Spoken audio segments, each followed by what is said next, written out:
For decades, they've been locked in a Cold War of their own, a shadow dance of diplomacy and confrontation that has repeatedly brought the Middle East to the brink. From covert operations to open threats, the story of the United States and Iran is one of allies turned adversaries, a relationship defined by mistrust and moments of high-stakes drama. How did a close partnership curdle into one of the world's most enduring and dangerous rivalries? This is the story of a standoff that has shaped the modern world, a conflict with no clear end in sight. The roots of this animosity weren't always there. In the mid-20th century, Iran was a key American partner in a region critical to Cold War strategy. Archival films from the era show a modernizing nation, but behind the scenes, a power struggle was brewing. In 1953, the democratically elected Prime Minister Mohammad Mossadegh moved to nationalize Iran's vast oil industry, a direct challenge to British and American interests. In response, the CIA orchestrated a coup, codenamed Operation Ajax, that ousted Mossadegh and reinstated the monarch, Shah Mohammad Reza Pahlavi.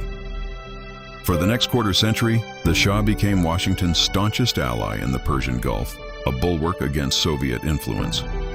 He modernized Iran at a rapid pace, but his authoritarian rule, enforced by the feared Savak secret police, sowed deep resentment among his people.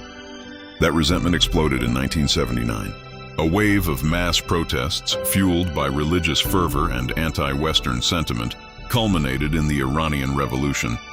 The Shah fled, and the Ayatollah Ruhollah Khomeini returned from exile to establish the Islamic Republic. The revolution reached a dramatic and defining climax in November of that year, when student protesters, incensed by the U.S. granting asylum to the deposed Shah, stormed the American embassy in Tehran. They seized 52 American diplomats and citizens, beginning a grueling 444-day hostage crisis that was broadcast nightly into American living rooms. The crisis shattered the relationship between the two nations, and when the hostages were finally released in January 1981, formal diplomatic ties had been completely severed. The years that followed were marked by proxy wars and open hostility. The U.S. backed Iraq in its brutal 8-year war with Iran, and tensions repeatedly flared in the Persian Gulf. In the aftermath of 9/11, President George W. Bush labeled Iran as part of an axis of evil, alongside Iraq and North Korea, deepening the chasm. The primary point of contention became Iran's nuclear program. The West, led by the U.S., feared Iran was secretly developing a nuclear weapon, a charge Tehran has always denied. A punishing regime of international sanctions was imposed to cripple Iran's economy and force it to the negotiating table. After years of tense diplomacy, a breakthrough finally occurred in 2015 with the signing of the Joint Comprehensive Plan of Action, or JCPOA, better known as the Iran nuclear deal.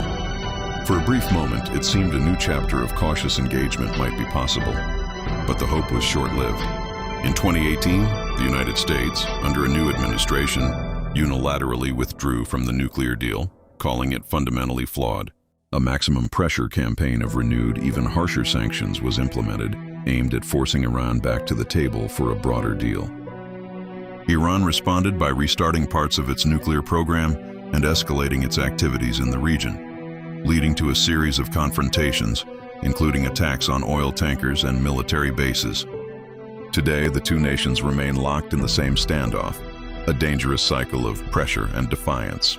From the White House to the streets of Tehran, the fundamental conflict remains unresolved, a decades-long struggle of power, ideology, and national pride, with the entire world watching to see what happens next.